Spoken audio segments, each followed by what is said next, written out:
Opositores cubanos procesados por el 11 de julio, la estrategia de la dictadura para arrancarse una espina clavada en la garganta.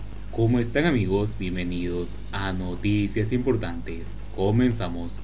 Más de 70 activistas han sido detenidos a raíz de las protestas en Cuba, muchos de ellos actualmente presos e incomunicados. Un total de 47 opositores cubanos fueron detenidos durante y después de las protestas del 11 de julio en pueblos y ciudades de Cuba. En la cifra, documentada por el Centro de Asesoría Legal Cubalex, no están incluidas otras figuras contestatarias como los periodistas independientes, artistas e intelectuales que también aparecen en su lista, pero bajo otras categorías. Es el caso de Luis Manuel Otero Alcántara y de otros miembros del movimiento San Isidro y 27N. Así, el número total de activistas llega a 71. Algunos de los detenidos, miembros de organizaciones opositoras muy activas y visibles dentro de la isla, continúan presos, muchos incomunicados. La dictadura ha aprovechado el estallido social para encerrar a voces incómodas reconocidas y otras contenerlas con medidas de reclusión domiciliaria. Manuel Cuesta Morúa, vicepresidente del Consejo para la Transición Democrática en Cuba, denunció los casos de José Daniel Ferrer, líder de la Unión Patriótica de Cuba, UNPACU, y presidente del Consejo para la Transición Democrática en Cuba, y de Félix Navarro, líder del Partido por la Democracia, Pedro Luis Boitel. Navarro está ingresado con COVID en el Hospital Militar de Matanzas, acusado de desórdenes públicos y atentado, y a Ferrer lo van a llevar a prisión preventiva por supuesta incitación a las manifestaciones. Cuesta Morúa afirmó que también están bajo arresto Ramón Salazar, líder del Partido Autónomo Pinero, Francisco Rangel Manzano, Armando Abasal Serrano, Lázaro Díaz, miembros del Partido por la Democracia Pedro Luis Boitel, y la lista aumenta y aumenta con las detenciones de la dictadura. En la Isla de la Juventud, agregó Cuesta Morúa, se realizaron un total de 17 detenciones de activistas, 8 actualmente presos y 9 están bajo prisión domiciliaria. En opinión de Cuesta Morúa, los opositores han sido detenidos para cortar su liderazgo en distintas regiones y comunidades. El eje de las mayorías se ha desplazado del Estado hacia la sociedad. La conexión al interior de las nuevas mayorías es lo que el régimen trata de cortar manteniendo detenidos o en tácita reclusión domiciliaria a un grupo de opositores. No puede hacerlo con todos para bajarle la intensidad al escándalo, pero ahí está la razón. Ana Belkis Ferrer, hermana de José Daniel Ferrer, dijo que la familia continúa dando como desaparecido al coordinador nacional de la UNPACU, pese a que en un auto del fiscal entregado a la esposa el delito de desórdenes públicos y se dispone prisión provisional. Organizaciones como Cuban Prisoners Defenders también han denunciado que se le acusa de organizador de delitos contra la seguridad del Estado y probable instigación a delinquir en informaciones que se dan mediante amenazas verbales. Lo único que tenemos seguro es que lo detuvieron el día 11 de julio junto a su hijo José Daniel Ferrer y lo condujeron al centro de torturas de Versalles en Santiago de Cuba. Quisimos animarnos el día 17, cuando Danielito fue liberado bajo prisión domiciliaria. Él, en el Parque de la Unidad, cuando alguien desde dentro le dijo que lo quería mucho, que se mantuviera fuerte y que cuidara a sus hermanitos. Él supone que sea su papá, pero no lo podemos confirmar. Añadió, como ninguno de nuestros familiares ha tenido contacto físico con José Daniel, ni siquiera le han dado derecho a que haga una llamada telefónica para que diga dónde y en qué condiciones lo tienen. Lo continuamos reportando como desaparecido. Ya son 18 días sin saber en qué situación está, denunció. Cuando se lo llevaron, llevaba ya desde el día anterior con un fuerte dolor de estómago y con vómitos con sangre, de una úlcera adquirida durante el arbitrario y cruel encierro de la Primavera Negra de 2003. Su actual condición es muy preocupante, añadió Ana Belkis Ferrer.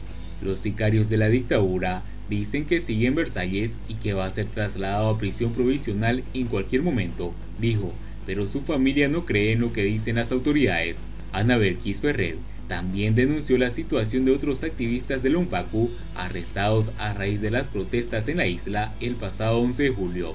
Tenemos otros hermanos en condición de desaparecidos.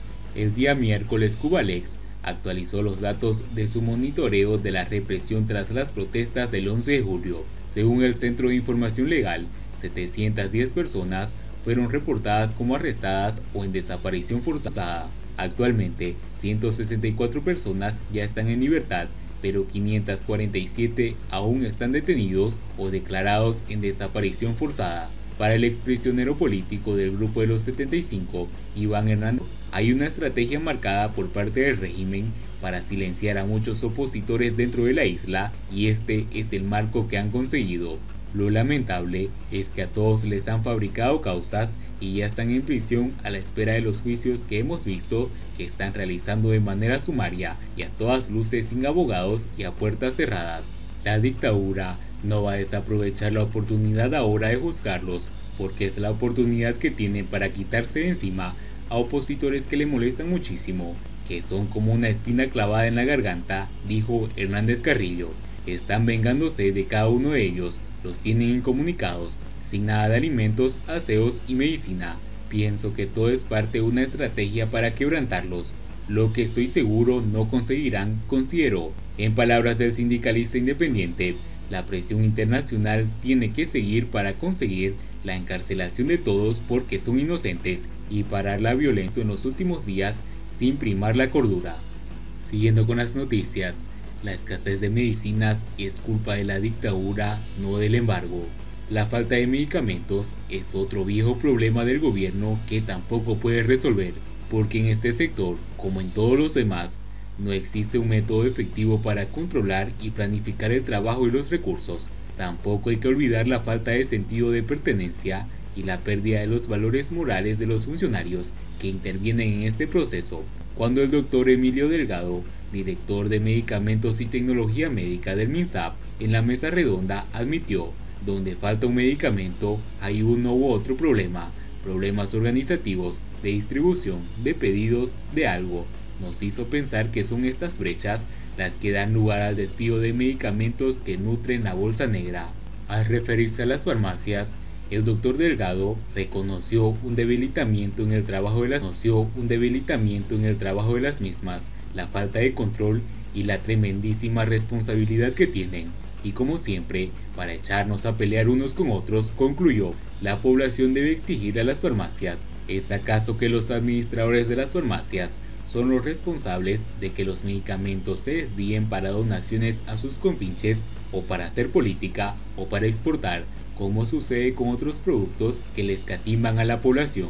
En esto de la venta de medicinas, la farmacia es el último eslabón de la cadena, y como en otros casos, esos trabajadores reciben bajísimos salarios.